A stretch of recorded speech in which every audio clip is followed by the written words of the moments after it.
to be an entrepreneur. I can tell you this, it is not for the faint in heart. It is only for the brave, the courageous, the calculated. Entrepreneurship is reserved for the resilient. Don't even step on the playing field if you have not counted up the cost of entrepreneurship. So there are two sides to the coin of entrepreneurship. There's heads and there's tails. And most people fail to see tails. They see heads, the face of it. They live on the surface, the lights, the cameras, the action, the yachts, the fame. But they don't see the blood, the sweat, the tears. Anybody that is willing to make the sacrifices. They stay up late, they work longer, they are more focused, pay the price, and get the job done and finish what they started. Those are the ones who will succeed. If you're going to be an entrepreneur, you're going to need to lead. The world needs more creative, resilient, passionate, committed, focused, disruptive entrepreneurs. The last thing we need is somebody to come along with another good idea, but they don't have the passion, the perseverance, and the grit to get the job done. We don't need another person that's going to start something and quit in 6 months. Don't tell me you want to step into a room and dominate if you don't have passion. Don't tell me that you want to be a disruptive entrepreneur and you want to step into a room with a new idea and challenge and change the status quo and you don't have passion. Right now you may be in pain. Right now you may be hurting. But if you have vision, you are able to see past the pain and look into the eyes of the future.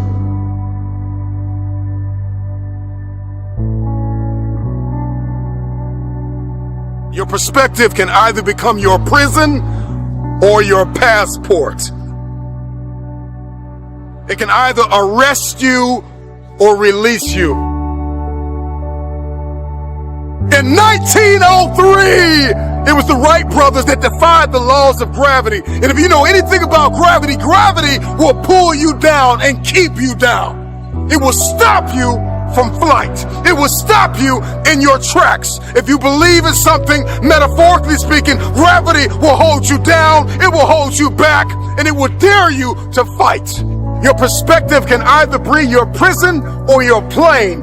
I don't know about you, but today I made the decision to defy the laws of gravity. The first successful heavier than air powered aircraft was designed and built by the Wright brothers. They flew it 4 times on December 17, 1903, near Kill Devil Hills, about 4 miles.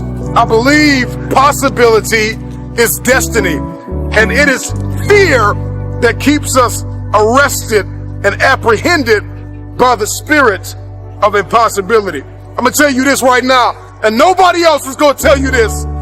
Impossible is a spirit, and you've got to arrest that spirit or it will arrest you.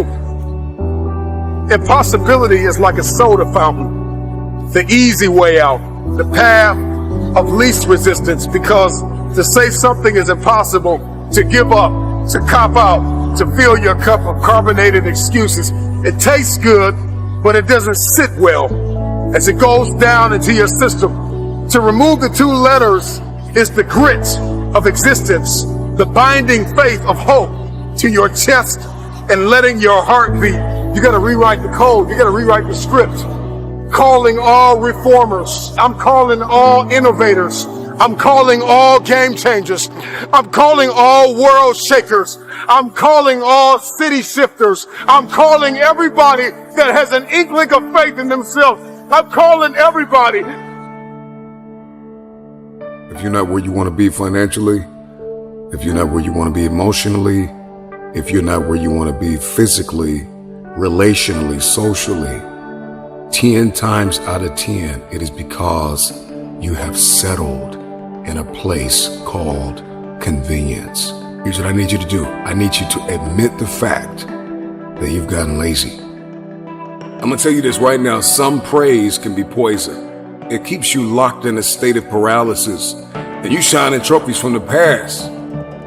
And that's why you always hear those people from the past like, yeah, remember back in the day when I used to do this. Remember back in the day. They're still shining the trophy of the past accomplishments. So sometimes we can receive praise like a venomous snake that injects its poisonous venom in our veins and in our heart that causes us to stay locked in a state of paralysis. And I'm still praising the work I've done. And we get fooled. We get real fooled. This is what happens when people keep telling you, you're so good, oh, you're so great, or you did so good 10 years ago, 5 years ago, 2 years ago. If you continue to believe that your best work is behind you, then you will never achieve what is ahead of you.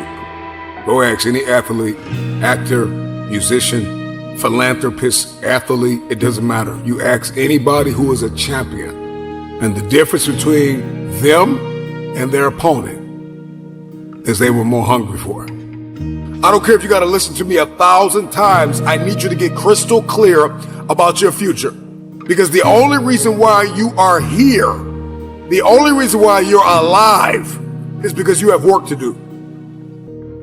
And you got to figure out, why on earth are you here? What is your destiny? What is the dream that God has given you? You got to have like a shark mentality, because if a shark swims backward, it dies. A shark can only move forward. And so I need you every single day you wake up to smell blood and go after that dream. If there's anything I can pour from my heart, if there's anything I can give you in this moment, my greatest piece of advice is to protect your hunger. You show me a man who is failing, and I will prove to you that he is no longer hungry. When you are hungry, you are creative. When you are hungry, you are innovative. When you are hungry, when you are no longer full, when you are no longer satisfied with where you are and you raise your standards, it is only then that you can have your future. If you can stay hungry, you can get the resources. If you can stay hungry, you can get the strategy. If you can stay hungry, the ideas gonna come. If you can stay hungry, the connections will be aligned. If you can stay hungry. The problem with many of you is that you got fooled, you got complacent, you got lazy. Somewhere along the line, you lost your enthusiasm, your optimism. You lost your hunger. I'm never full. I'm never full. I'm never full. I'm never full. If you want your future, then you are going to have to get acquainted with pain, with discomfort, with inconvenience. Because hunger is the only thing that's going to give you the power to persevere through that pain. Never stop climbing the hill. There is always another hill to climb. Go find your hill and climb. You got to be hungry for your dream. You got to be hungry for your next level. You got to be hungry for connection and alignment. You have to be hungry to fulfill your destiny. Hunger is not an idea. Hunger is not a mood. Hunger is a lifestyle. I'm never full. This is me every day, all day. I'm hungry to learn. You got to be hungry to read. You have to be hungry to grow. You have to be hungry to manifest what is in your head.